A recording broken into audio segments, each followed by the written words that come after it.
Hi everyone, this is Ryan Hicks, and I'm going to give some of my thoughts on Twin Peaks Season 3, Episode 11, There is Fire Where You Are Going. Again, if you like this video, please like and subscribe to my channel.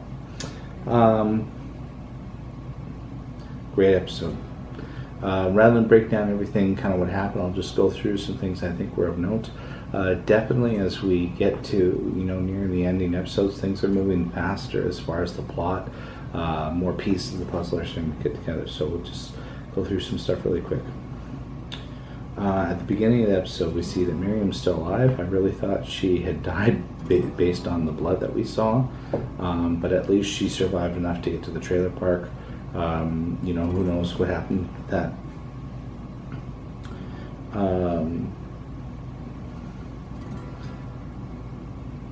Interesting episode when we go to Buckhorn to the address on Sycamore Street. It's an interesting scene. I'm really curious why, if Gordon and others see these woodsmen, that they don't react right away, especially Diane. She doesn't really seem bothered by it. She seems like she's familiar with it, so that was kind of an interesting thing for this. One of the things that I've been doing is, as I've been watching the episodes, I've been listening with headphones. There's a lot of things that I pick up on that you might not pick up on if you're just, watching on your phone or just passively watching on TV. So I'll kind of talk to some of the sounds that we heard too. Anyways, when things start to happen, when Gordon goes to that particular spot, we hear the electricity sound. We hear a really low hum. That electricity sound we've heard many times. It's interesting that we hear that here. They find Ruth's body with the head cut off, and on her arm we find the coordinates, because they said that so she wouldn't forget, she'd write the coordinates on her arm. We see a woodsman lurking behind the house that Gordon sees and that Albert sees, and then later we see a woodsman approaching the car to go see Hastings. We see Hastings almost like mumbling something. I don't know if that means anything. Then we hear that same sort of crunching sound, and we saw what happened to Hastings. So it's a very similar thing that happened to the couple in New York and to, in episode 8, the people at the radio station. So we see what these woodsmen do. Cut back to the Double R Diner. We see Bobby, Shelley, and Becky, and we find out that Bobby and Shelley are Becky's parents. We hear that Becky wants a divorce from her husband, but then changes her mind. I don't know what the backstory is there. Seemed a little strange that you could want to shoot someone, go racing in a car, almost kill your mom, and then be like, oh, but I forgive him. It's kind of strange. Little melodrama, but a little melodrama is okay in Twin Peaks land. At the Double R, we see that scene with them. We see a shot ring out.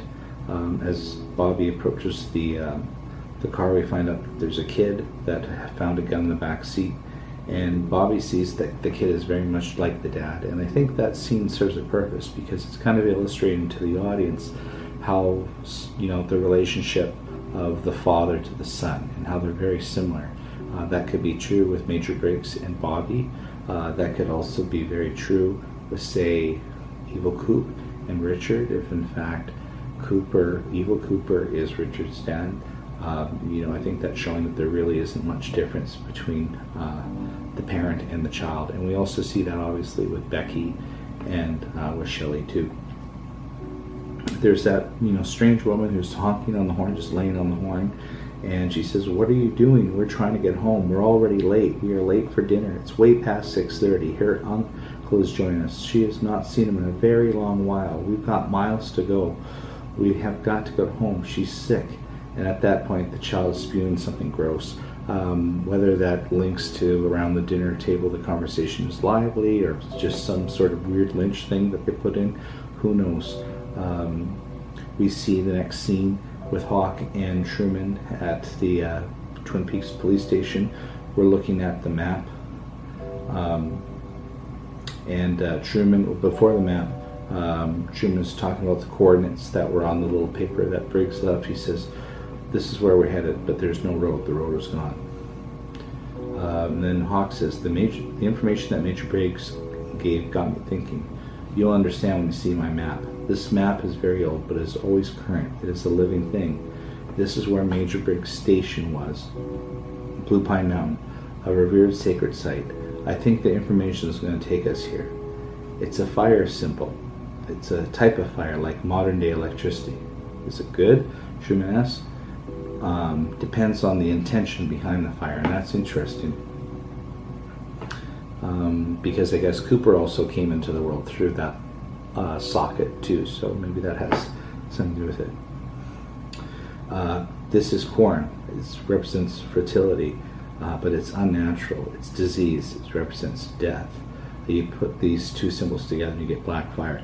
I think obviously that goes back to that scene where Evil Coop has the car accident and spews out the corn. Kind of gross. There was a scene too when he was with those two people that were helping him, that the girl seemed to give him like a bag of Cheetos. I don't know, because it's corn, if all he eats is corn. I don't know.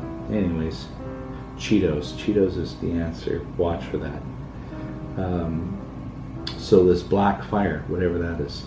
And then we see on the slip of paper that little symbol, which I think represents the mother.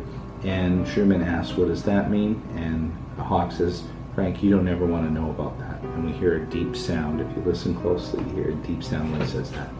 At that point, the log lady phones. Hawk, can you hear me? Can you hear me? You found something, didn't you? Now, I thought that was interesting that she said it twice. There were several times in the episode where a character says the exact same line twice. And I don't know if that's like Cooper, Evil Cooper, but the fact that she says it twice is interesting. What did you find, Hawk? My log is afraid of fire. There's fire where you're going. Hawk, there is fire where you're going. She said it twice. Good night, Hawk. We see Gordon, his right hand is shaking. Cat on hot tin roof. Then Gordon says maybe some more milk for the cat on the roof. We see the pick of Ruth's arm, and we see that Diane is obviously looking at the coordinates. You should see her mouthing them, and you see that Albert sees her, and she knows that Albert is watching her. So I'm pretty sure Diane is on to the fact that they're on to her. What place do those coordinates represent? And he starts to say it, and then they come in with the donuts. It says it's a small town in the north. And then they're talking about, there was no shots, there was no thing. And Gordon says, we saw somebody out back where we found Ruth Davenport's body. Diane, with a puzzled look, said, what did he look like? Gordon said, he looked like a homeless man. He had a wool cap. And Diane says, I thought I saw someone like that getting out of the police car. And then the cop says, I didn't see anyone. And then Gordon says, I saw them in a room, same type, dirty, bearded men in a room. And then we go to the insurance company. Mr. Mullins wants to see Dougie, and he says, now that I've had time to think about this, we've uncovered organized crime and possible police corruption flowing through this office. These recent attempts on your life confirm this. We now know that what the Mitchum brothers has legitimate claim, which suggests the shots are being called by someone else. When we deliver this $30 million payout, they're going to be really happy. Battling Bud talks about that. Talks about that Bushnell doubles down, and anyways, we see the brothers later, and he says, Rodney, I had a dream. I dreamt about killing Dougie Jones. I can't wait to kill this guy. His brother says, can last 3 more hours. They say, where are you going to take him? Santino's. And Bushnell says, I'm in your corner, champ. Knock him dead. And he hits him in the chin. Not hits him, but hits him. And he rubs his chin. Kind of like this. And I think it was in episode 2 where Evil Cooper rubbed the chin of the mechanic who was hiding his car, who I think later ended up being dead. Maybe that was the same as like the woodsman, like crushing the skull. I don't know. So I don't know what that is. But then we hear Dougie go dead.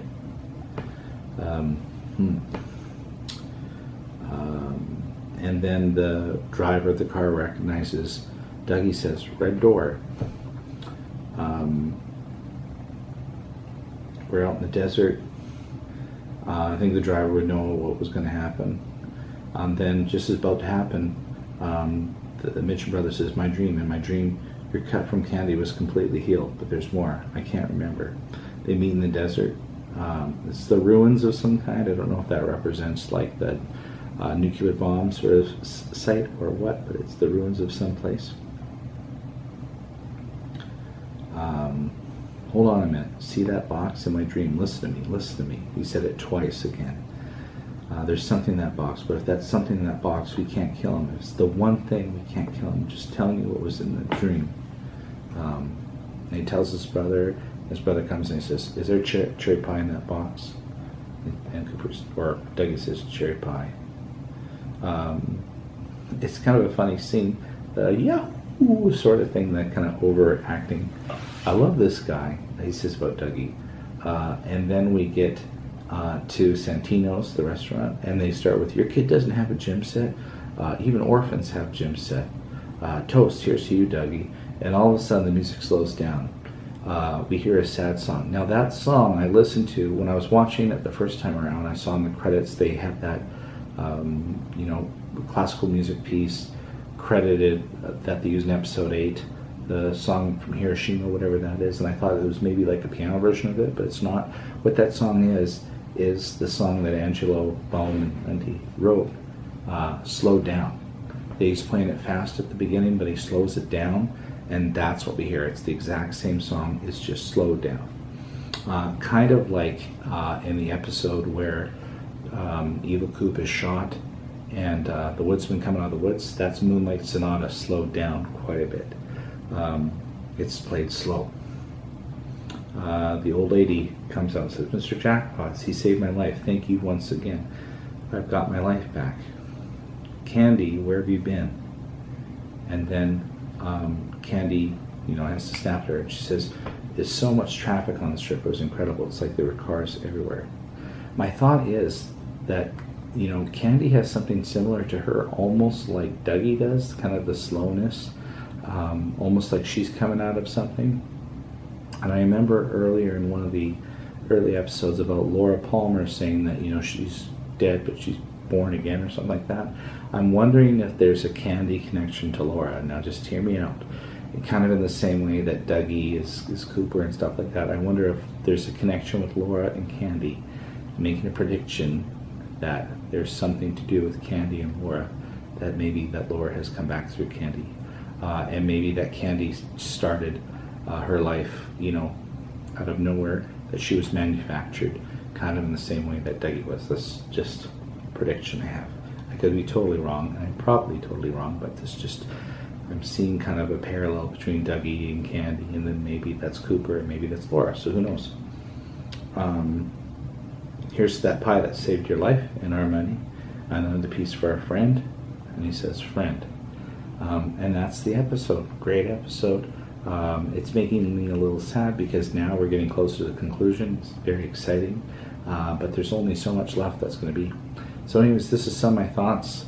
The thing I said about Candy and Laura, who knows what's happening. Again, that's one of my favorite things, is that, there's surprises from every week to week. So I'm looking forward to the next episode, and leave some comments and thoughts that you might have for this video. Thanks.